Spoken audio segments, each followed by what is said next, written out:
Hello friends, આજે આપણે મગની દાળના ચીલા બનાવવાના છીએ. તો એના માટે શાકભાજીની અંદર પાલક, બીટ, ગાજર, લસણ, આદુ, મરચાં અને કોથમીર લઈ લીધી છે. એના માટે મગની દાળને 2 કલાક પહેલાં પલાળેલી હતી, એ ધોઈ અને એને મિક્સર જારમાં એડ કરી લઈશું આપણે. પછી એમાં લસણની કળી 4 થી 5 નાખીશું, મરચાં નાખીશું, પાલકના પાન નાખીશું, પછી ઉપરથી થોડા ધાણા એડ કરીશું, અડધા ઇંચ આદુનો ટુકડો નાખીશું. હવે ઉપરથી થોડું પાણી એડ કરીને મિક્સર જારમાં બરાબર પીસી લઈશું. પછી આ મિક્સરને બાઉલમાં કાઢી લઈશું. પછી બરાબર હલાવી લઈશું.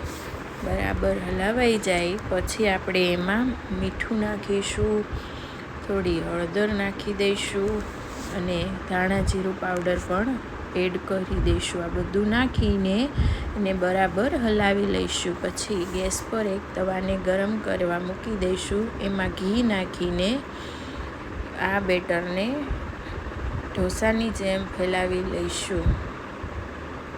પછી આ બેટરને થોડું ચડવા દઈશું.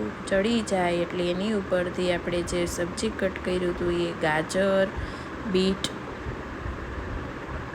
ને બીટ એ બધું એડ કરી દઈશું. પછી ઉપરથી થોડું પનીર પણ ખમણીને નાખી દઈશું. બરાબર આખા પેપર ઉપર પનીર ખમણીને નાખી દઈશું. પછી ઉપરથી ચાટ મસાલો નાખીને થોડીવાર માટે એને ચડવા દઈશું.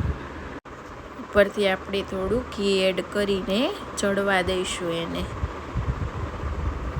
પછી આપણે એને બીજી બાજુ પણ ચડવા માટે ફેરવી લઈશું.